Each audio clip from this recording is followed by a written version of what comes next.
sa ating lahat. What's up, what's up? So, yon, back to work again. Saturday. Enjoy the fucking view.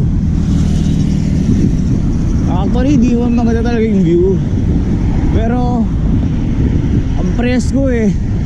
Siling ang musika ng araw. Solid.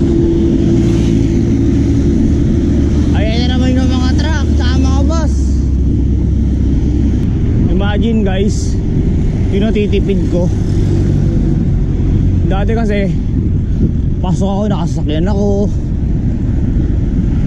o kaya nakamotor ako. Eh syempre kailangan natin mag-exercise, kaya napilitan tayo mag-bike. So ayun nga, laki na natipid ko. Kasi